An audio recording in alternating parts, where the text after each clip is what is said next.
ایک قول یہ بھی ہے کہ اس مسلمان کے ساتھ نکاح ہو چکا تھا، آپ نے اس مسلمان سے اپنی رغبت کا اظہار کیا اور چاہا کہ وہ اپنی عورت کو طلاق دے دے، وہ آپ کے لحاظ سے منع نہ کر سکا اور اسے طلاق دے دی، آپ کا نکاح ہو گیا۔ اس زمانے میں ایسا معمول تھا کہ اگر کسی شخص کو کسی کی عورت کی طرف رغبت ہوتی تو اس سے استدعا کر کے طلاق دلوا لیتا اور بعد عدت نکاح کر لیتا۔ یہ بات نہ تو شرعاً ناجائز ہے، نہ اس زمانے کے رسم و عادت کے خلاف، لیکن شان انبیاء بہت عرفہ و اعلیٰ ہوتی ہے، اس لیے یہ آپ کے منصب عالی کے لائق نہ تھا، تو مرضی الہی یہ ہوئی کہ آپ کو اس پر آگاہ کیا جائے، اور اس کا سبب یہ پیدا کیا کہ ملائکہ فرشتے مدعی اور مدعا علیہ کی شکل میں آپ کے سامنے پیش ہوئے، ایک نے دوسرے پر دعویٰ کیا، اس انداز میں وہ پیش ہوئے۔ اس سے معلوم ہوا کہ اگر بزرگوں سے کوئی لغزش صادر ہو اور کوئی امر خلاف شان واقع ہو جائے تو ادب یہ ہے کہ معترضانہ زبان نہ کھولی جائے، اعتراض نہ کیا جائے، بلکہ اس واقعے کی مثل ایک واقعہ متصور کر کے اس کی نسبت سائلانہ، مستفتیانہ اور مستفیدانہ سوال کیا جائے۔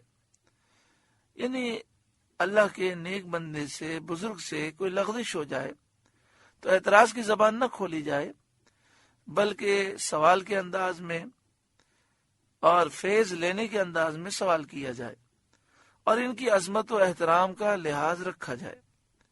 یہ بھی معلوم ہوا کہ اللہ تعالی مالک و مولا اپنے انبیاء کی ایسی عزت فرماتا ہے کہ ان کو کسی بات پر آگاہ کرنے کے لیے ملائکہ کو، فرشتوں کو اس طریقے ادب کے ساتھ حاضر ہونے کا حکم دیتا ہے۔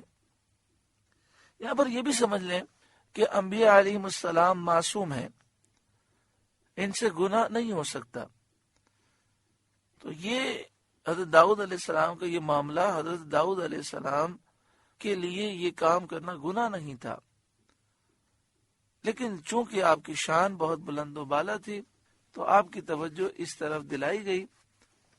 چونکہ انبیاء علیہ السلام گناہ سے پاک ہوتے ہیں، یہ کہنا کہ کسی نبی سے گناہ ہو گیا یہ بدعقیدگی ہے، یہ گمراہی ہے۔ اللہ تعالی ہر ایک کو ایمان کی دولت اور ادب کی دولت نصیب فرمائے۔ تو فرشتے نے کہا ان ھذا اخی، بے شک یہ میرا بھائی ہے، یعنی دینی بھائی ہے، لہو 99 نعجہ، اس کے پاس 99 دمبیاں ہیں، ولی نعجۃ واحدہ، اور میرے پاس ایک دمبی، فقال اکفلنیہا، اب یہ کہتا ہے وہ بھی مجھے حوالے کر دے، وَأَزَّنِي فِي الْخِطَابِ، اور بات میں مجھ پر زور ڈالتا ہے۔ قال، داؤد نے فرمایا، لقد ظلمك بسؤال نعجتك الى نعاجه، بے شک یہ تجھ پر زیادتی کرتا ہے کہ تیری دمبی اپنی دمبیوں میں ملانے کے لیے مانگتا ہے۔ وَإِنَّ كَثِيرًا مِنَ الْخُلَطَاءِ لَيَبْغِي بَعْضُهُمْ عَلَى بَعْضٍ، اور بے شک اکثر شریک ایک دوسرے پر زیادتی کرتے ہیں، إِلَّا الَّذِينَ آمَنُوا وَعَمِلُوا الصَّالِحَاتِ، مگر جو ایمان لائے اور اچھے کام کیے، یعنی جو ایمان لائے اور انہوں نے اچھے کام کیے وہ اپنے ساتھیوں پر زیادتی نہیں کرتے۔ وَقَلِيلٌ مَّا هُمْ، اور وہ بہت تھوڑے ہیں۔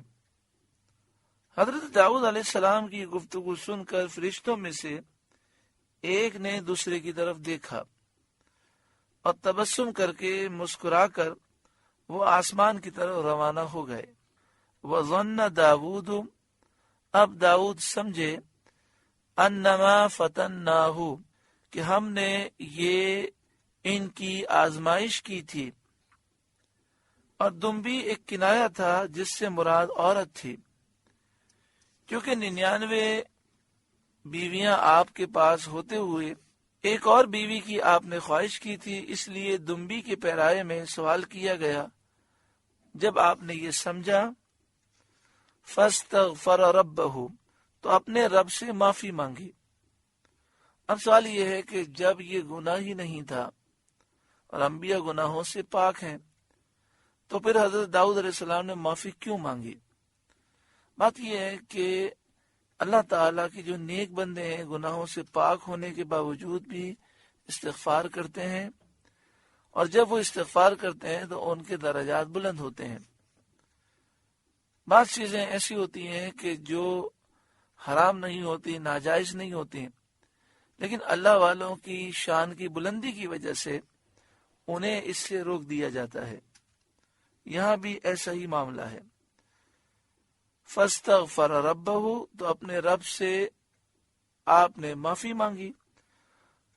وخر راکعا واناب، اور سجدے میں گر پڑے اور رجوع لائے۔ حضرت داؤد علیہ السلام کا سجدہ بڑا مشہور و معروف ہے۔ آپ نے ایک طویل سجدہ کیا اور آپ بہت زیادہ گر گڑائے۔ اللہ نے آپ کا درجہ مزید بلند کر دیا۔